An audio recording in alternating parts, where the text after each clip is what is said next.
Hello everyone. तो आज हम लोग पढ़ेंगे क्लास 12th का चैप्टर नंबर 3 मैट्रिक्स आव्यूह। तो आव्यूह को समझने से पहले आपको ये बताना चाहिए सेट क्या है। देखिए, जो हमारा सेट होता है, set is a collection of well defined object. मतलब जो समुच्चय हमारा है वह सुपरिभाषित वस्तुओं का एक संग्रह है। आव्यूह में क्या होता है, जब mn संख्याओं के समुच्चय को जब हम n पंक्तियों और n स्तंभ वाली एक आयताकार सारणी में रख देते हैं तो वही जो हमारी एक आयताकार सारणी होती है वही हमारा आव्यूह होता है। अब जब हम mn संख्याएं लेंगे, जो हमारी नंबर होंगी mn नंबर्स होंगे।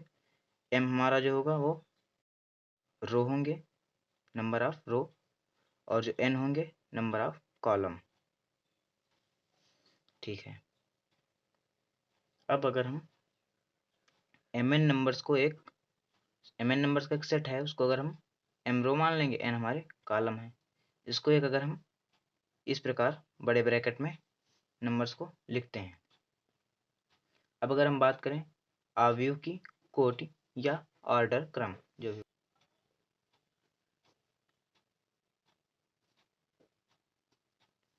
तो आव्यूह का क्रम क्या होता है। अगर हम किसी आव्यूह में m पंक्तियां और n स्तंभ हैं तो उसे हम m क्रॉस n का आव्यूह कह सकते हैं। m हमारी रो है, n हमारे कॉलम है। ठीक, तो उसको हम m क्रॉस n का आव्यूह कहेंगे। m क्रॉस n, इसको लिखने का तरीका है m क्रॉस n। अब जैसे मान लो सपोज ABCDEF, अब इसको हम ऐसे बड़े ब्रैकेट में रखेंगे। अब इसमें अगर हम देखें तो जो हमारी ये वाली लाइनें हैं ये हमारे रो हैं, नंबर ऑफ रोज कितने हैं, 3 रो हैं। कॉलम की बात करें तो ये वाली लाइन हमारी, जैसे ACEBDF, ये जो हमारे हैं ये हमारे कॉलम हैं। ये हमारा R1 R2 R3 कह सकते हैं, 3 रो हैं, और C1 C2 2 कॉलम हैं। तो ऑर्डर लिखने का तरीका क्या है, m क्रॉस n। m हमारे क्या होंगे, m जो होंगे नंबर ऑफ रोज, n जो होंगे नंबर ऑफ कॉलम। तो रो हमारे कितने हैं, 3 रो हैं, R1 R2 R3। तो ये हो गए 3 क्रॉस 2, 2 हमारे कॉलम है। मतलब ये जो हमारा मैट्रिक्स है इसके जो ऑर्डर है 3 क्रॉस 2 की मैट्रिक्स होगी हमारी। इसी तरह देखो, अगर हम इसका ऑर्डर लिख रहे हैं, एक बात हमको ध्यान रखनी होगी कि किसी भी आव्यूह का अगर हम ऑर्डर लिखते हैं तो सबसे पहले हम रो को लिखते हैं, उसके बाद हम कॉलम को लिखेंगे, यानी R/C। इसका फॉर्मेट आप लोग याद रखिए, ये हमारा लिखने का तरीका है। अब मान लो इस हमारे इसमें m हमारे रो थे, n कॉलम थे। अब अगर हम पूछ लें इसमें हमारे टोटल कितने एलिमेंट होंगे, तो एलिमेंट जो होंगे हमारे, जो m क्रॉस n, इसको अगर हम मल्टीप्लाई करा के जो हमारा आएगा mn, हमारे जो हमारे mn होंगे ये हमारे टोटल एलिमेंट होंगे। जैसे हमारे 3 रो थे, 2 कॉलम थे, जब हम इनको सॉल्व करेंगे जो हमको 6 मिलेगा। ये number of elements in matrix A बोल सकते हैं, इसको ए मान लिया। तो ए मैट्रिक्स में हमारे जो भी हमारे जितने एलिमेंट्स होंगे, मतलब 6 आप काउंट कर लीजिए, 1 2 3 4 5 6, मतलब 6 हमारे इसमें एलिमेंट होंगे। इसके बाद आता है हमारा नोटेशन ऑफ मैट्रिक्स। इसको हम कैसे प्रेजेंट करते हैं। किसी भी मैट्रिक्स को हमेशा कैपिटल लेटर से शो किया जाता है, ABC इस टाइप, और जो हमारे उसके एलिमेंट होंगे उनको स्मॉल लेटर से A11 B11 इस टाइप शो करते हैं। जैसे हम मान लें एक हमारे पास मैट्रिक्स है, matrix A11 A12 A13 A21 A22 A23, ये हमारी मैट्रिक्स है। इसका ऑर्डर क्या होगा, ऑर्डर के लिए सबसे पहले हमको इसमें रो और कॉलम पता करना होंगे। रो कितने हैं, 1 2, 2 इसमें रो हैं, 1 2 3, 3 कॉलम है। मतलब ये इसका ऑर्डर 2 क्रॉस 3 का हुआ। ये हमारी एक 2 क्रॉस 3 की मैट्रिक्स है। इसको अगर हम चाहें तो इस प्रकार भी लिख सकते हैं, A is equal to AIJ 2 cross 3। अब हमको ये मैट्रिक्स निकालनी होगी तो IJ की वैल्यू हम चेंज करते चले जाएंगे, 1 1 1 2, 2 क्रॉस 3 तक, मतलब हमारी M की वैल्यू जो 2 होगी, N की वैल्यू 3 होगी। एक हमारी ये 2 क्रॉस 3 की मैट्रिक्स है। अब अगर बात करें हम टाइप्स ऑफ मैट्रिक्स की, तो मैट्रिक्स हमारे कई टाइप की होती हैं। उसमें सबसे पहले मैट्रिक्स हमारी अगर हम बात करें तो आती है क्षैतिज अवयव।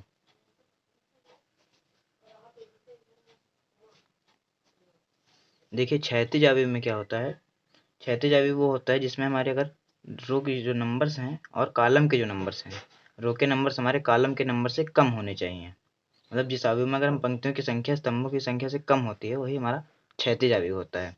जैसे अगर हम एक मैट्रिक्स की बात करें 2 3 -5 0 -1 4, इसका ऑर्डर कितना है, ये एक हमारी 2x3 की मैट्रिक्स है। अब इसमें देखिए जो हमारा m है और ये n है, m हमारा लेस देन है n से, बस ये कंडीशन हमारी अगर फॉलो हो रही है तो ये हमारी क्षैतिज अवयव होगा। हमेशा number of rose less than number of column होने चाहिए। इसी तरह अगर हम बात करें ऊर्ध्वाधर अवयव मतलब परपेंडिकुलर मैट्रिक्स की, तो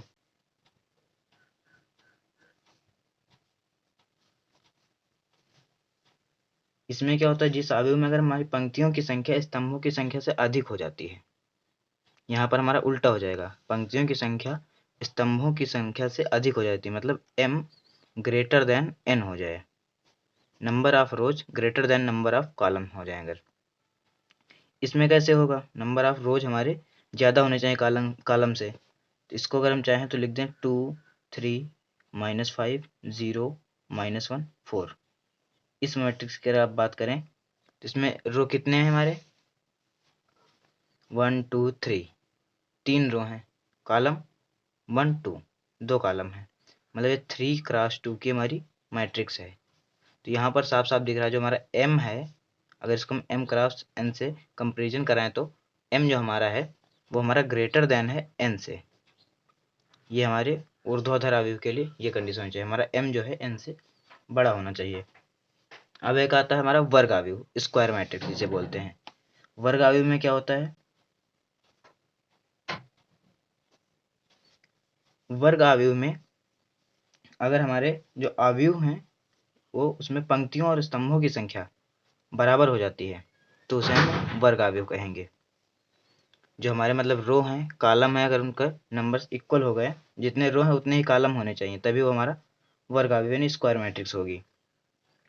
अब मतलब जैसे जो m क्रॉस n इसका लिखने का ऑर्डर है, अगर हम बात करें फॉर स्क्वायर मैट्रिक्स तो m is equal to n होना चाहिए, नंबर ऑफ रोज और नंबर ऑफ कॉलम हमारे इक्वल होने चाहिए। जैसे हम बात करें एक मैट्रिक्स ले लो b इज इक्वल टू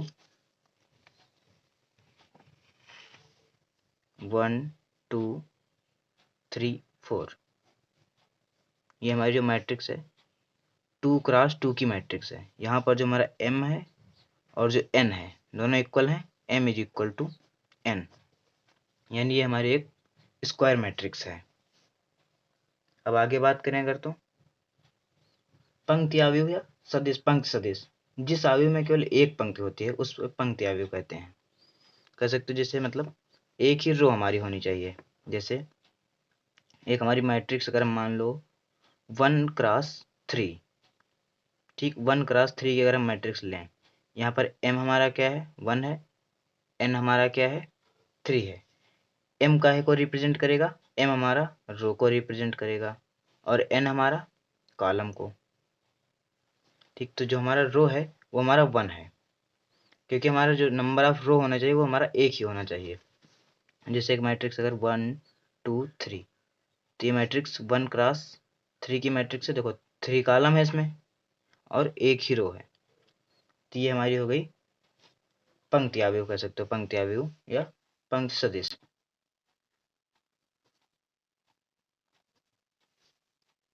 अब इसके बाद बात करें अगर हम तो स्तंभ अवयव आता है, स्तंभ अवयव या स्तंभ सदिश उसको भी बोल सकते हैं।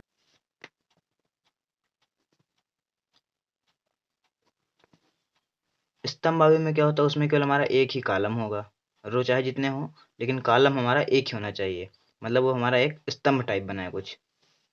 जैसे ले सकते हैं हम रो तो हमारे कुछ भी होने चाहिए, तो सबसे पहले अगर हमारा फॉर्मेट है ऑर्डर लिखने का m×n, तो m की वैल्यू कुछ भी हो सकती है लेकिन हमारे n जो है वो 1 होना चाहिए। कॉलम जो हमारा 1 होना चाहिए और m की वैल्यू कुछ भी हो सकती है। मान लो जैसे ले लें 2x1 की एक हम मैट्रिक्स की बात करें, 2x1 की हमारी एक मैट्रिक्स कितनी होगी, मतलब 2 हमारे रो होंगे, 1 हमारा कॉलम होगा। जैसे A11 A21 इस प्रकार का। देखिए ये A21 क्यों होगा, जो हमारे पहला वाला नंबर है ये हमारा डिनोट करता है रो को, और जो दूसरा वाला नंबर ये कॉलम को, मतलब ये 2 से क्या होगा, दूसरा रो है, और 1 मतलब पहला कॉलम है। तो ये मैट्रिक्स हमारी 2x1 की है, क्योंकि ये हमारे अगर रो की बात करें, एक ये वाली रो, एक ये रो, कॉलम लेकिन हमारा एक ही कॉलम है, मतलब ये 2x1 की हमारी मैट्रिक्स होगी। अब मैट्रिक्स में एक बात ध्यान रखने वाली हमारा जो होता है मुख्य विकर्ण। मुख्य विकर्ण हमारा जो क्या होता है, जैसे हम कोई भी मैट्रिक्स ले लें, एक ए आई जे मैट्रिक्स की बात करें, ये एक हमारी m क्रॉस n की मैट्रिक्स है आई जे। जो हमारे एलिमेंट्स होंगे इसमें, जो भी हमारे एलिमेंट्स होंगे, जो i इज इक्वल टू जे होना चाहिए। अब i इज इक्वल टू जे जो होगा, वो मान लो हम एक 3x3 की मैट्रिक्स बनाएं, जैसे A11 A12 A13 A21 A22 A23 A31 A32 A33।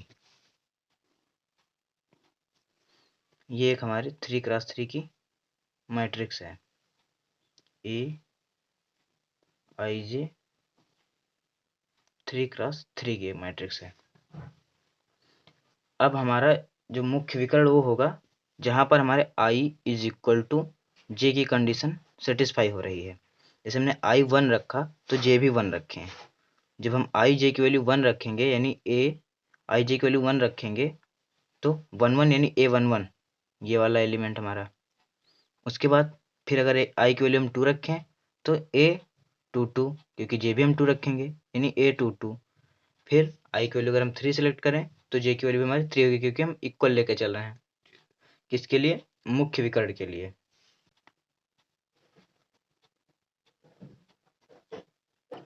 तो ये हमारे 3 एलिमेंट ऐसे होंगे जो हमारे मुख्य विकर्ण होंगे, और इन्हीं तीनों को जो मिलाने से मुख्य विकर्ण बनेगा हमारा। अगला जो मैट्रिक्स का टाइप आता है हमारा, वो शून्य अवयव रिक्त अवयव या नल मैट्रिक्स जो भी बोल सकते हो आप। इसको लिख दो शून्य अवयव। शून्य अवयव में क्या होता है, शून्य अवयव में हमारे जो सभी एलिमेंट्स होंगे उसके 0 0 होंगे। जैसे अगर हम एक मैट्रिक्स की बात करें, 2x3 की मैट्रिक्स अगर हम ले लें, A11 A12 A13 A21 A22 A23, एक हमारी ये 2x3 की मैट्रिक्स है। अब इसमें हमारे क्या होना चाहिए, अगर हमारे सभी एलिमेंट्स 0 हों, मतलब इन सभी की वैल्यू हमारी 0 हो जाए, जैसे 0 0 0 0 0 0। अब हमारे पास ये जो एक मैट्रिक्स आई है 2x3 की, इन सब की वैल्यू 0 रखने पर ये हमारी एक नल मैट्रिक्स होगी। इसको शून्य अवयव या रिक्त अवयव दोनों बोल सकते हैं। अगला जो हमारा स्केलर मैट्रिक्स होती है, इसमें हमारा क्या होता है, जो विकर्ण को छोड़ के सभी हमारे एलिमेंट्स 0 होंगे, और जो बाकी हमारे बचे विकर्ण वाले एलिमेंट्स होंगे वो सभी इक्वल होंगे।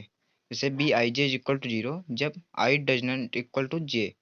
जब हमारा आई और जे इक्वल नहीं होंगे, जैसे हमारा A23 हो गया A31 हो गया, तो इसकी वैल्यू 0 हो जाएगी। लेकिन अगर हमारा आई इज इक्वल टू जे होगा, यानी कोई हमारा विकर्ण का एलिमेंट आ गया, तो वो के आएगा, वो सभी के लिए के हमारा कोई नंबर होगा। जैसे भी यहाँ पर जो हमारा है वो के√3 है। अब इसके बाद अगला जो हमारी मैट्रिक्स आती है, इकाई या तत्समक अवयव जिसे बोलते हैं यूनिट मैट्रिक्स या आइडेंटिटी मैट्रिक्स। इसमें क्या होता है,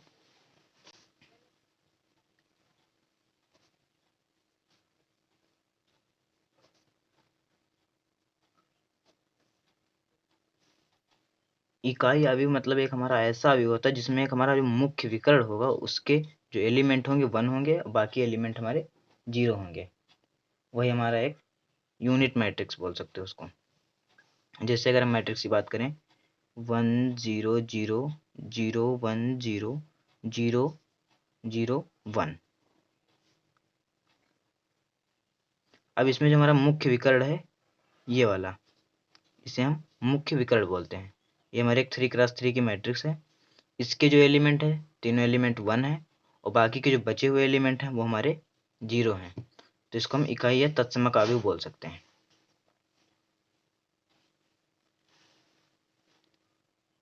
ये एक 3x3 की मैट्रिक्स है, इसको बेसिकली I3 से डिनोट करेंगे।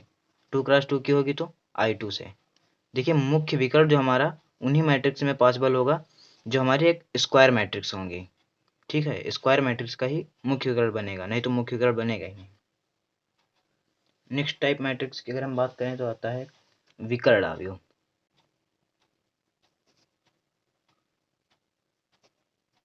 विकर्ण अवयव हमारे का ऐसा वर्ग अवयव होगा जिसमें विकर्ण के जो हमारे एलिमेंट्स होंगे उनके अलावा जो हमारे सभी एलिमेंट्स हैं वो हमारे 0 होंगे। जैसे अगर हम एक बात करें, एक मैट्रिक्स की बात करें 3x3 की, तो 1 0 0 0 2 0 0 0 -1। अब इसमें जो हमारा एक मुख्य विकर्ण बन रहा है 1 2 -1, इसके अलावा जो हमारे सभी एलिमेंट्स हैं वो हमारे 0 हैं। अब इसे हम कभी कभी जरूरत पड़ने पर इसको हम इस तरह लिख सकते हैं, डायगोनल 1 2 -1। इस तरह इसको हम डिनोट करते हैं। अगला जो हमारा मैट्रिक्स का टाइप आता है ऊपर त्रिभुजीय अवयव, जिसे हम अपर ट्रायंगुलर मैट्रिक्स भी कहते हैं।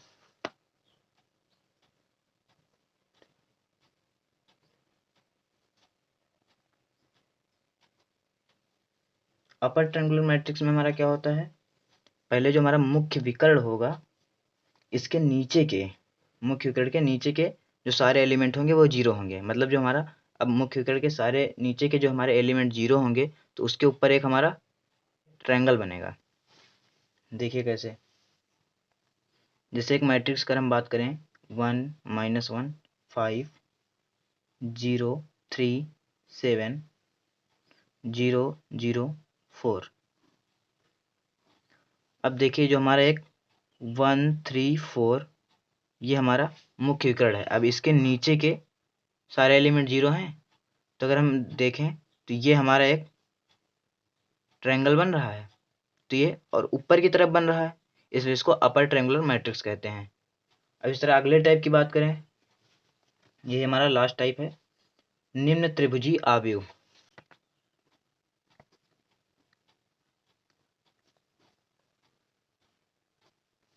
Lower triangular matrix. इसमें क्या होगा, ये जो हमारी मुख्य विकर्ण बनेगा इसके ऊपर के जो हमारे एलिमेंट हैं ये 0 होंगे और बाकी नीचे के कुछ ना कुछ वैल्यू होगी उनकी। मतलब वो नीचे की तरफ एक ट्रायंगल बनाएंगे। जैसे अगर हम बात करें 3 0 0 1 -2 0 6 4 5। अब इसमें हम अगर बात करें ये हमारा डायगोनल है और इसके ऊपर के जो हमारे एलिमेंट हैं वो सभी 0 हैं, नीचे के कुछ ना कुछ वैल्यू रखते हैं। तो मतलब ये हमारा एक लोअर ट्रायंगुलर मैट्रिक्स बन रही है, नीचे की तरफ एक कुछ ना कुछ ट्रायंगल बना रहा है।